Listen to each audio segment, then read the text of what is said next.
आप सभी को स्वागत है मेरी एक और नई एक्सप्लेनेशन के अंदर। मार्शल पीक की इस एपिसोड की शुरुआत में हमें सभी बीस्ट कोर को दिखाया जाता है। सभी कोर्स एक दूसरे के साथ कंबाइन होते हुए किसी टाइप की फॉर्मेशन जैसा चीज क्रिएट कर रहा था। ये देखने की बात आर डीमन स्पिरिट कहता है, अरे नहीं, ये तो डीमन स्पिरिट क्लाउड फॉर्मेशन है। मास्टर जल्द से जल्द यहाँ से भाग जाइए क्योंकि ये चीज काफी ज्यादा डेंजर है। इसकी एक एनर्जी अटैक आप लोगों की जान लेने के लिए काफी है। यांकाई तुरंत अपने साथियों से कहता है, जितनी जल्दी हो सके इस फॉर्मेशन से दूर भागो। वैसे भी सेफली यहाँ से एक फॉर्मेशन से दूर आ गए होते, जिसकी वजह से इस फॉर्मेशन से वे सभी बच गए थे। वो फॉर्मेशन धीरे धीरे और ज्यादा बड़ा होते जा रहा था। इसे देखने की बात आर्तिमान कहता है, असल में ये फॉर्मेशन इनहेरिटेंस की रास्ता है और ये रास्ता सीधा ही केव की इनहेरिटेंस तक जाकर खत्म होता है। सबसे पहले तो हमें इस बैरियर को डिस्ट्रॉय होने तक इंतजार करना चाहिए, क्योंकि जो भी इसके अंदर जबरदस्ती घुसने की कोशिश करेगा उसकी मौत काफी डेडली यानी कि काफी खतरनाक तरीके से होने वाला है। ब्रदर फैंग यांकाई से कहते हैं, छोटे भाई मुझे लगता है कि इस केव के बारे में आपको कुछ ज्यादा ही इंफॉर्मेशन है। ये सुनने की बात यांकाई कहते हैं, बस ऐसा ही समझो, मुझे एहसास हो गया था कि कुछ खतरा आने वाला है, पर इस फॉर्मेशन की डीएक्टिवेट यानी कि कमजोर होने तक शायद से हमें यही पे इंतजार करना चाहिए और वैसे भी यही पे इंतजार करने लगते हैं। फाइनली एक दिन बाद धीरे धीरे ये फॉर्मेशन कमजोर पड़ने लगता है और फॉर्मेशन में हम क्रैक भी पड़ते हुए देखते हैं। जहाँ पे फॉर्मेशन पूरी तरीके से टूटने की बाद ये प्लेस पूरी तरीके से बदल चुका होता है। बैरियर की उस पर एक अलग ही मेंशन क्रिएट हो गया था। आसमान में कई सारे मेंशंस के साथ साथ कई सारे सीरिया मौजूद होते हैं, जो कि यही होते हैं इनहेरिटेंस। ये देखने की बाद यांकाई पूछता है, तुमने जिस इनहेरिटेंस के बारे में बात किया था क्या ये वही है? वो सोल कहते हैं, हाँ मास्टर यही है, और यहाँ पे 10,000 सीरिया मौजूद है। जो भी इन सीरियो को पार करते हुए इसकी टॉप पर पहुंच पाएगा उसी का होगा इनहेरिटेंस। यांकाई कहता है, क्या इसका मतलब ये हुआ कि तीनों सेक्ट के ही मेंबर्स इसके लिए फाइट नहीं करने वाले? आर्दिमान कहता है, ऐसा नहीं है, ये एक टाइप की टेस्ट है। असल में हर एक सीरियो के अंदर यिंग और यांग एनर्जी मौजूद होते हैं। डिसाइपल्स को उन्हें पार करते हुए आगे बढ़ना है। जिसके पास भी जितना ज्यादा एनर्जी होंगे वही पे वो अपीयर होंगे, यानी कि उसी की पावर्स के हिसाब से वो यहाँ पे टेलीपोर्ट होंगे। जिसके पास यिंग एनर्जी होंगे वो तो हर एक स्टेप के अंदर यिंग एनर्जी ऑब्जर्व करते हुए अपनी कल्टीवेशन को आगे बढ़ सकता है। सेम यांग एनर्जी के साथ भी है, पर जिसके पास डिफरेंट एलिमेंट्स है वो अपनी एनर्जी को इसका अपोजिट इस्तेमाल करते हुए आगे बढ़ सकते हैं। यांकाई कहता है, यानी कि इसके अंदर फायदा ही फायदा है। इसी के साथ साथ वहीं पे कई सारे डिसाइपल होते हैं जो कि एक एक करके जा रहा था। कुछ ही डिसाइपल बस थोड़े से ऊपर जाकर ही नीचे आ रहा था, बट इसमें उन डिसाइपल्स को भी काफी ज्यादा फायदा हो रहा था। इसके बाद वो सोल कहता है, पास्ट में मैंने इसमें चढ़ने की कोशिश की थी और इनहेरिटेंस को हासिल करने की कोशिश की थी, पर इसमें मेरी ये हालत हो गई। यंग मास्टर, ये आपके ऊपर डिपेंड करते है कि आप यह की इनहेरिटेंस को हासिल कर पाते हैं या नहीं, पर मैं कह दूं कि इस हालत में मैं आपके साथ नहीं जा सकता। मुझे इसके अंदर जाते टाइम आपकी स्पिरिचुअल सी के अंदर ही रहना होगा। और वो तुरंत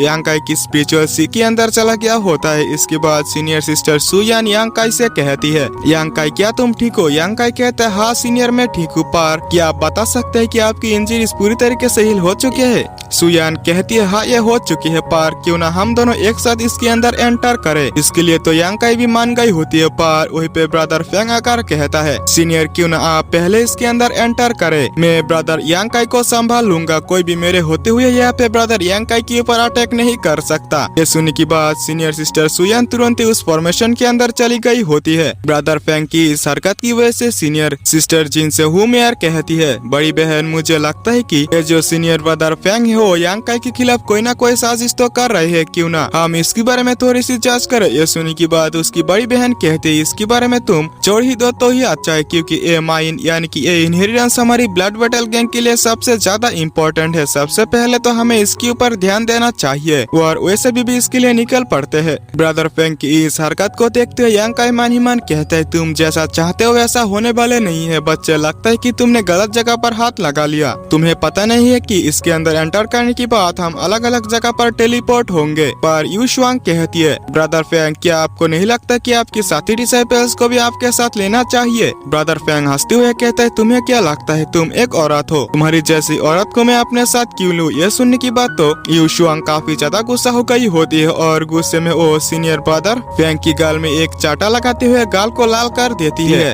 और कहती है कि लड़की होने में क्या बुराई है। इसी के साथ और एक चाटा लगाती हुए फॉर्मेशन के अंदर चली गई होती है। ब्रदर फेंग भी बस देखता ही रहता है। इन सभी चीजों को इग्नोर करते हुए यांग काई और ब्रदर फेंग भी फॉर्मेशन के अंदर चला गया होता है। इसके बाद हंग चेन भी इसके अंदर जाता है। अब यहाँ से सीन शिफ्ट होता है और हमें यांग काई को दिखाया जाता है जो कि टेलीपोर्ट हो गया होता है। वो कहता है मेरी कल्टीवेशन नीचे, इसी वजह से मैं काफी ज्यादा नीचे टेलीपोर्ट हुआ और डीमन ने जैसा कहा था मुझे ऐसा ही करना चाहिए, या कि यांग एनर्जी को एब्जॉर्ब करते हुए मेरी कल्टीवेशन के अंदर सुधार लाना चाहिए। और वो आगे बढ़ते हुए कहता है यह कि यांग एनर्जी को तो मैं संभालूंगा, पर जो इंग एनर्जी हो अपनी ट्रू यांग एलिमेंट का यानी कि ट्रू यांग टेक्निक का इस्तेमाल करते हुए काफी इजीली रोक सकता हूँ और काफी तेजी से आगे बढ़ रहे होते हैं। यांग काई ऐसे ही धीरे धीरे काफी आगे पहुंच चुके होते हैं, पर तभी अचानक से एक प्लेटफॉर्म के अंदर बैठा हुआ मिस मेयर और हु मेयर को दिखाई देता है जो कि तुरंत ही उनके पास पहुंच गए होते हैं। यांग काई को देखने की बात मिस मेयर कहती है ये इतना जल्दी यहाँ पे पहुंच कैसे गया, जबकि हमें यहाँ पे पहुंचने पर काफी ज्यादा हैरान होना पड़ा था। यानी कि वो यांग काई को हैरान ना होते हुए देखकर काफी ज्यादा शॉक हो चुके होते हैं। मिस मेयर डायरेक्टली यांग काई से पूछता है छोटे भाई क्या मुझे बता सकते हो कि तुम यहाँ पे किस तरीके से पहुँचे? हमारी कल्टीवेशन तुमसे ज्यादा होने की वजह में हमें इतना ज्यादा यहाँ पे हैरान होना पड़ा। ये सुनने की बात यांग काई हैरान होते हुए सोचता है मेरी करंट सिचुएशन के बारे में समझाना इन्हें काफी ज्यादा मुश्किल हो जाएगा और लंबा भी हो जाएगा, जबकि मैं तो टाइम वेस्ट करना नहीं चाहता। वो कहता है कि मेरे पास कई सारे टेक्निक्स मौजूद है जिनका इस्तेमाल करते हुए मैं इतना इजीली यहाँ तक पहुँच पाया। क्या तुम दोनों देखना चाहते हो? और उन दोनों को हाथ आगे करने के लिए कहता है। यांग काई अपनी लेजेंडरी यांग टेक्निक का इस्तेमाल करते हुए उनकी बॉडी में जितनी भी इंग एनर्जी होते हैं उन्हें बाहर निकाल दिया होता है, जिसकी वजह से उन दोनों को ही रिलैक्स फील होता है। इसके बाद यांग काई कहता है अब हमें सीरियस चढ़ना कंटिन्यू रखना चाहिए, पर मिस मेयर कहती है हम यहाँ पे थोड़ी देर इंतजार करना चाहते हैं, फिलहाल के तुम यहाँ से जा सकते हो। यांग काई भी वहाँ पे सीढ़ियों को चढ़ना कंटिन्यू रखता है, जहाँ पे वो पहुँचते पहुँचते एक और प्लेटफॉर्म के पास पहुँच गया होता है। पहले से ही वहाँ पे सिस्टर जिया उसका इंतजार कर रही थी और यांग काई कहती है छोटी बहन तुम यहाँ पे, यह कहती जो सिस्टर जिया होती है यांग काई के ऊपर अटैक करती होती है। यांग काई को भी समझ में नहीं आता है कि यहाँ पे क्या हो रहा है और वो भी उनके साथ फाइट करने के लिए रेडी हो गए होते हैं। दोनों ही एक दूसरे के साथ कड़ी टक्कर दे रहे होते हैं, पर फाइट करते हुए यांग काई उन्हें समझाने की कोशिश करता है। सिस्टर जिया यांग काई की बातों को इग्नोर करते हुए उसके ऊपर अटैक कर रही थी। वो सोचती है यहाँ पे इंग और यांग एनर्जी की छेड़छाड़ की वजह से अपनी रियल स्ट्रेंथ का इस्तेमाल नहीं कर पा रही हूँ, इसके बावजूद भी मैं यांग काई से फाइट नहीं कर पा रही हूँ। पर यांग काई काफी इजीली उन्हें पीछे भी कर दिया होता है। इसके बाद सिस्टर जिया यांग काई से कहती है छोटे भाई इतना कम टाइम के अंदर तुम्हारी पावर तो काफी ज्यादा इंक्रीज हो चुके हैं, पर क्या आप बता सकते हैं कि लास्ट फाइट के अंदर मैंने आपकी बॉडी से एक इविल एनर्जी को सेंस किया था। यांग काई कहता है बड़ी बहन यानी कि छोटी बहन इसे समझाना मेरे लिए थोड़ा सा मुश्किल हो जाएगा, पर मैं वादा करता हूँ कि मैं एक साफ दिल इंसान हूँ, मैं कोई भी गलत कदम नहीं उठा सकता। सिस्टर जिया भी कहती है कि इन सभी बातों को छोड़ो, क्या तुम बता सकते हो कि नी योंग को तुम्ही ने किल किया था? ये सुनने की बात यांग काई कहता है नहीं सिस्टर, हाँ ऐसा है कि मेरा इसके अंदर हाथ है, पर मैं ऐसा काम कभी भी नहीं कर सकता। इन सभी बातों को वही से होंग चेन भी सुन रहा होता है। सिस्टर जिया कहती है इन सभी बातों को छोड़ो, मैंने साफ साफ देखा था कि नी योंग ने सबसे पहले तुम्हें किल करने की कोशिश की थी, इस वजह से तुम्हारे लिए कोई भी मुश्किल नहीं होने वाला। खैर पहले के लिए तुम अपनी एनर्जी को रिलीज करो ताकि मैं तुम्हारी एनर्जी को टेस्ट कर पाऊँ। यांग काई जैसे ही अपनी एनर्जी को रिलीज करता है उसकी एनर्जी को सेंस कर दिया तो सिस्टर जिया काफी ज्यादा शॉक हो चुकी होती है। इसके अंदर कोई भी इविल एनर्जी नहीं होता, प्योर ट्रू एनर्जी होता है। पर तभी अचानक से ही वो वहीं पे बेहोश होकर नीचे गिरने लगती है। ऐसा हुआ था यहाँ पे इंग और यांग एनर्जी की छेड़छाड़ की वजह से। यांग काई कहता है आपकी यहाँ पे पहले से ही काफी ज्यादा हालत खराब हो चुका था, फिर भी आपने मेरे साथ फाइट किया, इसी वजह से शायद से ऐसा हुआ है। मुझे जल्द से जल्द आपको नीचे ले जाना होगा और वो ऐसा ही करने लगती है। पर होंग चेन मान ही मान कहती है वैसे ये दोनों पहले से ही काफी ज्यादा कमजोर हो चुका है, यही सही टाइम है इन दोनों को खत्म करने की, और वो इसके लिए रेडी भी हो गया होता है। इसी के साथ ये एपिसोड भी यही पे एंड होता है। तो अगर आप लोगों ने अभी तक हमारे चैनल को सब्सक्राइब नहीं किया तो प्लीज कर लेना, वीडियो को लाइक करना तो भूलना ही मत। मिलते हैं नेक्स्ट वीडियो में, तब तक के लिए बाय बाय।